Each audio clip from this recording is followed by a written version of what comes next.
I think it is very interesting, and quite often, like for example, this might be also a little bit sideways, but when I, for example, have too many tasks, like I start in the morning and I'm like, oh, I should do all of these, but I have time to do only 1/3 of them.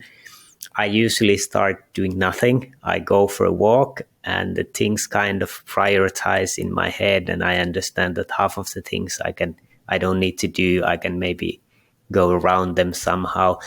So I really like the non-focused working where you kind of find creative solutions, because if I would just start doing the task list, I would spend a lot of time, but usually I figure out ways that no, I don't need to do. We can actually automate that part, or actually this person can do it much easier or something. So for me, the working is quite a bit not working, not focusing, but kind of just letting my subconscious find solutions. So but I think it's really interesting, and I've been trying to pay a lot of attention. So Yes, it makes sense what you say in many ways. And if you, for example, this is not HRV anymore, but if I jump to the positive intelligence, PQ score thing, if you find yourself being kind of very empathetic, what you choose to do, that you choose to do kind of, as you said, subconscious work, and it lets you more creative or more explorative or more kind of meaningful solutions, you are on your kind of sage mode, which is the kind of inner wisdom that you trust yourself. You can find kind of laser focused action, for example, through that.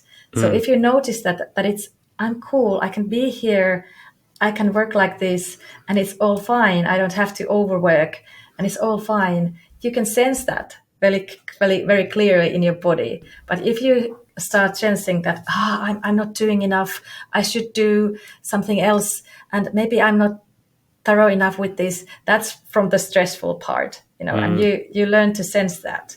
And I think what you told, you are on your kind of sage mode.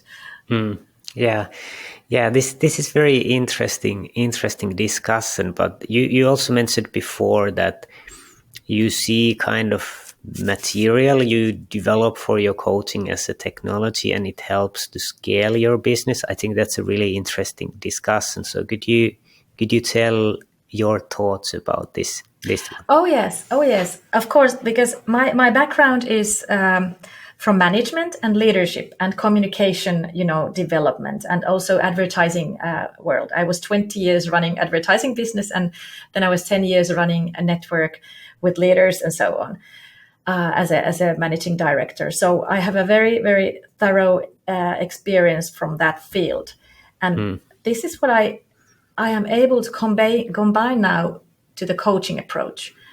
And I have been a team coach, communication coach before, and there you use a lot of kind of, facilitation and also kind of very practical tools to, for example, develop your presentations or something like that. So what I have found that if you bring these kind of tools from management-wide also and from the communications fields to self-knowledge, well-being, even the individual, whatever coaching topic is, it's being very helpful, and it's also the way you can scale your doing, because it's the one part of the coaching process that the coach, she will be with the coach through the web or in the room. So it's one part of it, but then you can deliver videos,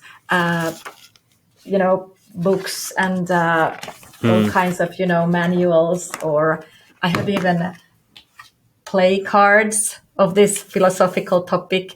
You can see that it's kind of, so, and then I deliver monthly videos and so on with my own voice and with my own language and with my own material.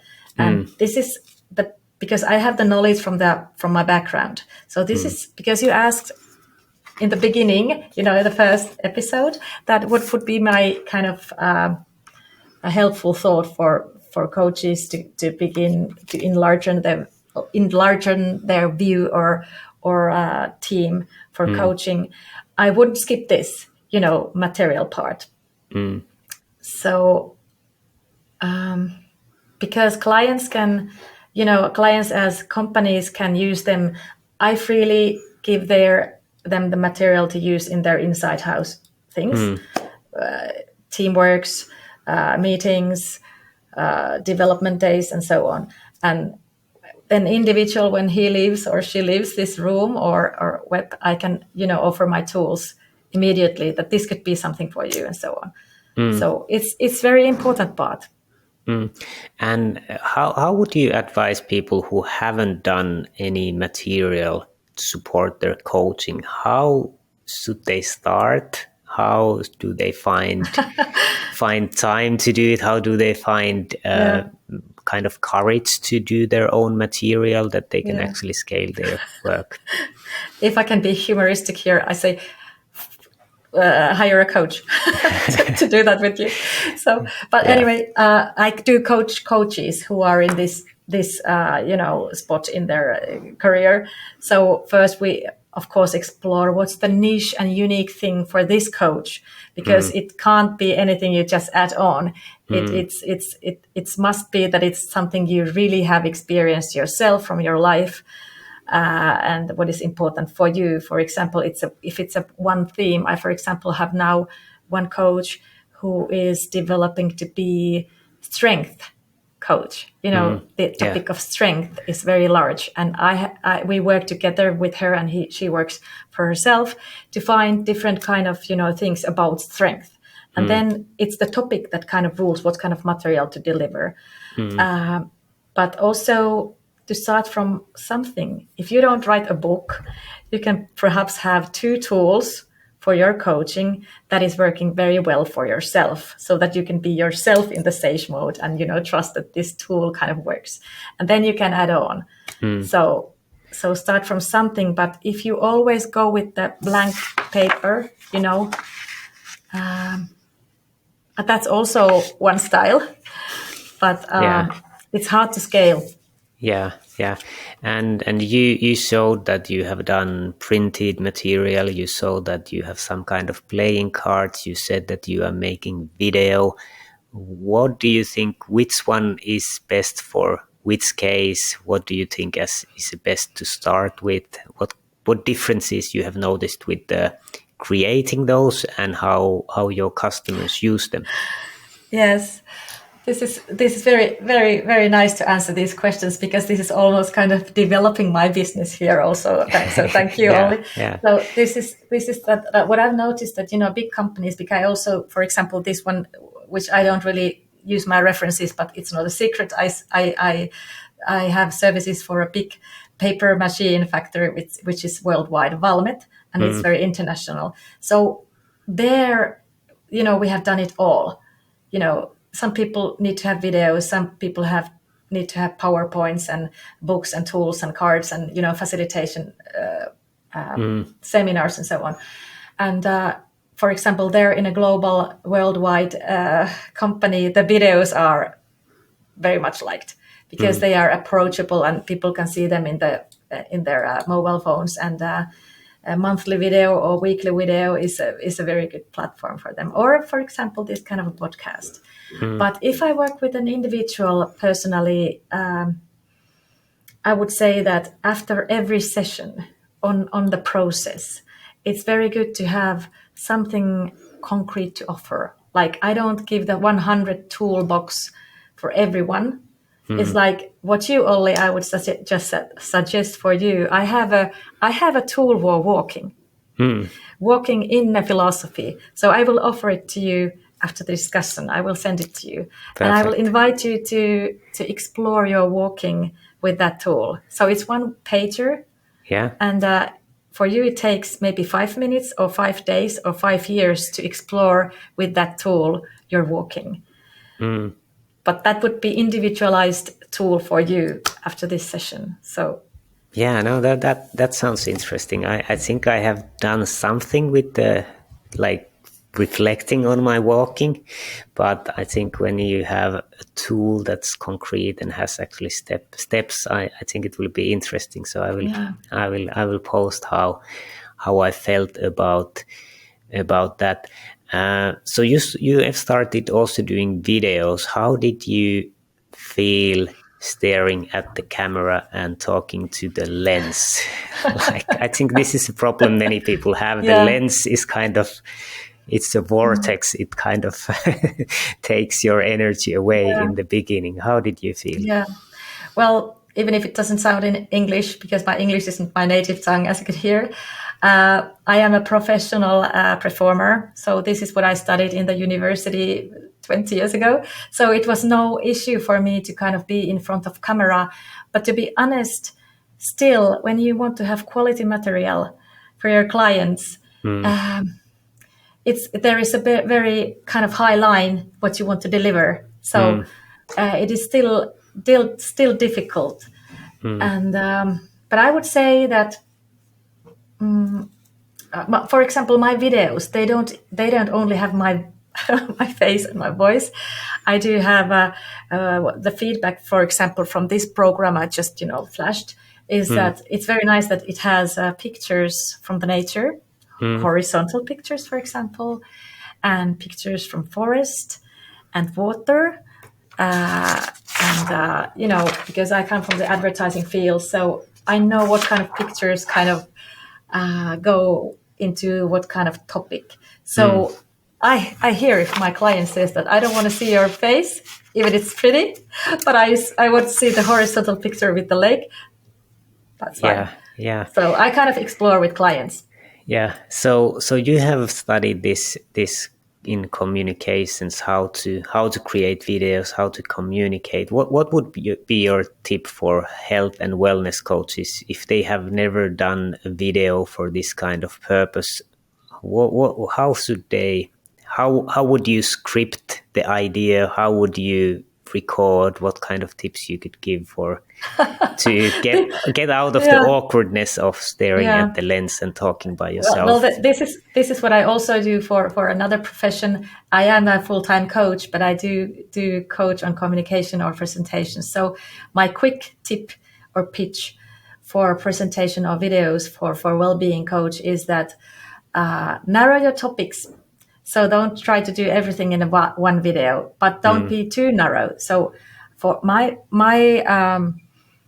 advice would be that find one basic topic, what you want to deliver, and then 4 points about that.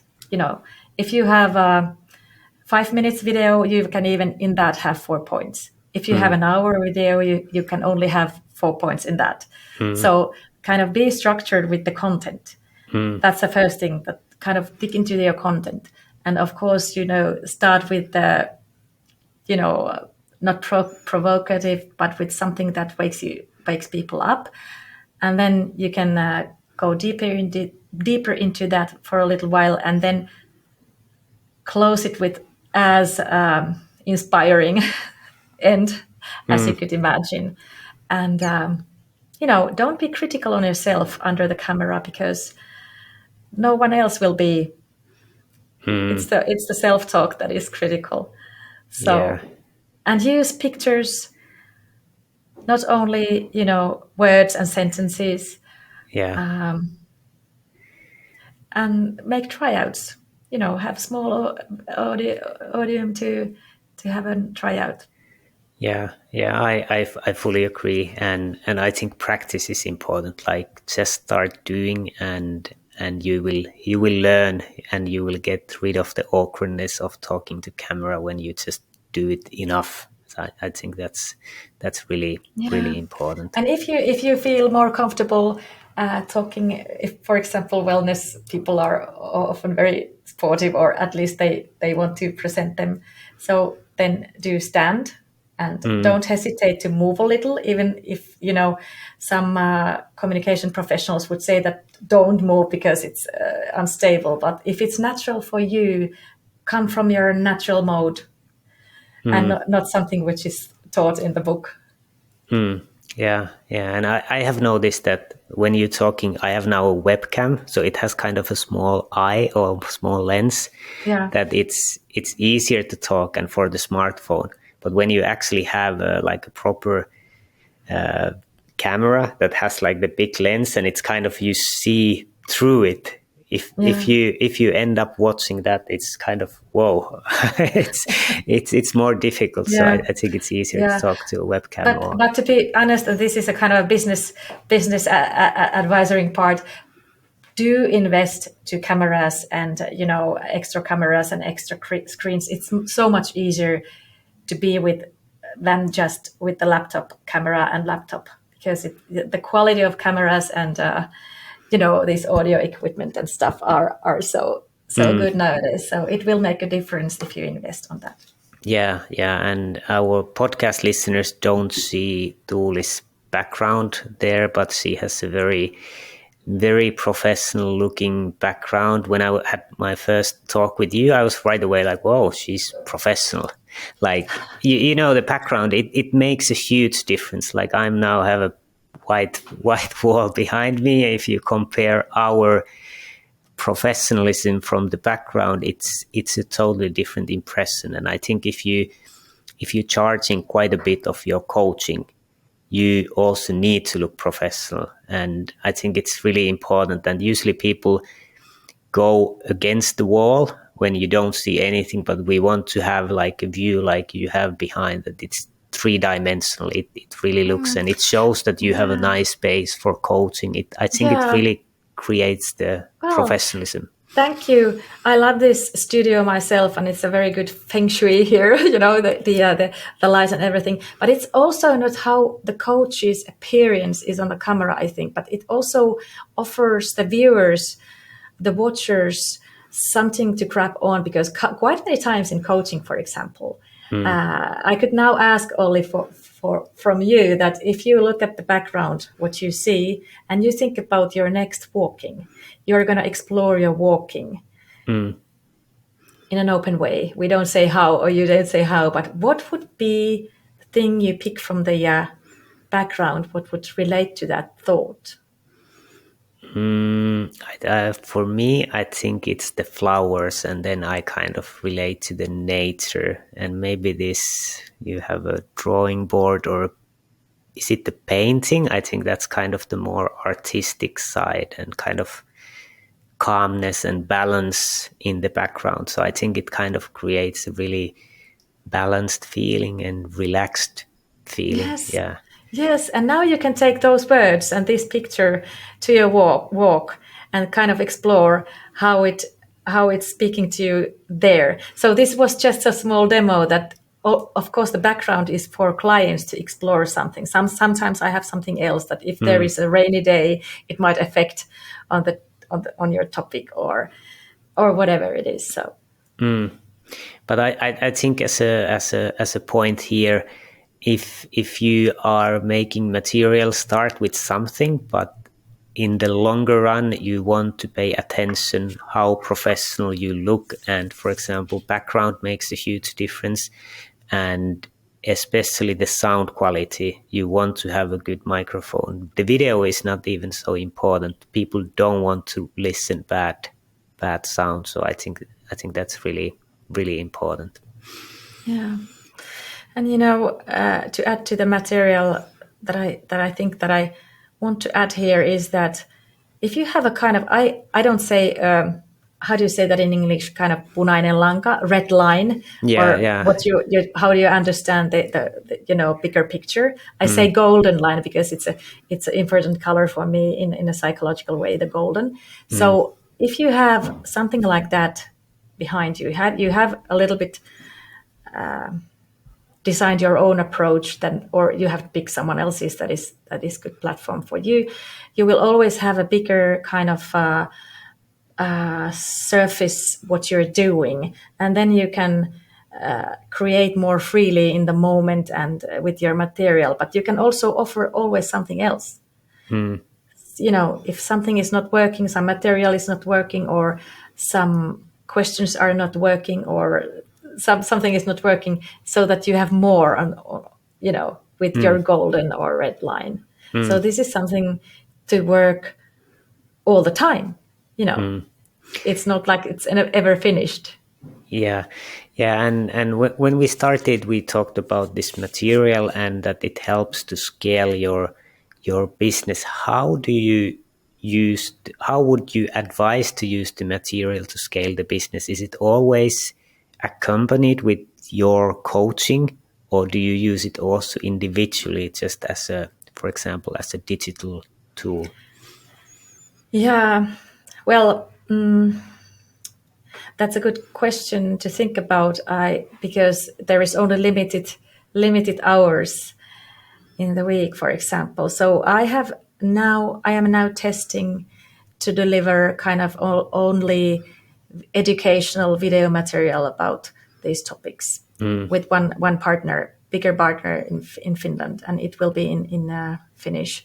And they are kind of a distributional company who will like to distribute my kind of material. But I don't know yet about the feedback or how it will work. But I will tell you if it's going to work fine. But I think it's more like probably marketing. But if I can manage to do the material so simply and appealingly and, in a creative way, so there might be a chance that even that kind of material will in fact have a positive impact. And basically in your coaching, for example, if we take a video as an example, you create a video and then tens or hundreds of people will see it in your group. So you don't need to be explaining it individually, but you can scale it to hundreds in a way. Yeah. But that's not my kind of, starting point. My starting point has always been to meet the individual. So that's my kind of core, what I always want to have. So. Yeah. So how do you then combine that? You are making video, which is scalable, but you want to meet the person. How do they fit together? How can you do both of them? Yeah. I don't know. I just try to I have limited numbers of hours for coaching. I coach about 1,000 hours per year. That's much. That's the top amount. Yeah. And but I am filling those hours more willingly than material distribution hours. So yeah, I try to find. I work with a team, of course. I am not working alone. We are a small company, but I do have a marketing team and producer team. Yeah, so this has been really interesting discussions, but we have discussed again in the second recording for 50 minutes, so we could start wrapping up. So now it's time for you to advertise whatever you want. You can sell, and maybe you can tell how people can find you, and if somebody got interested in your thoughts or your coaching, how can they approach you, and what you are maybe looking for? Well, thank you, Olli. And first of all, I really, really think this is really cool that you have this kind of podcast. I was once, thinking of it myself that I would kind of, found a podcast platform, but I went to the videos. So thank you. This is really interesting. And I did hear some of your podcasts you sent me, and they are all very interesting. And I really like that someone on your branch is doing things like this, combining kind of this practitioner's view and scientific research, and also what you're developing in a technical way and so on. So I appreciate this a lot. So,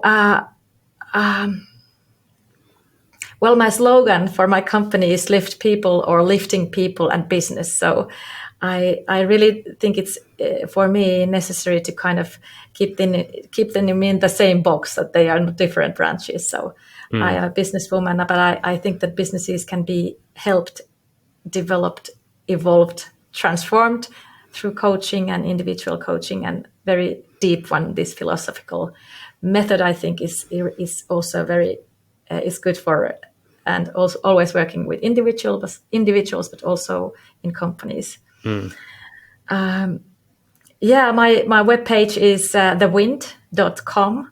No. Dot .fi. Sorry, maybe I have come to, but it's very. It's mostly in Finnish, so I have I have to translate it better in English in the future. Yeah. What I'm promoting here is not myself. I am promoting coaching in general, because I myself found myself after being a leader and manager for decades through coaching, and it was really important step for myself to kind of jump into that.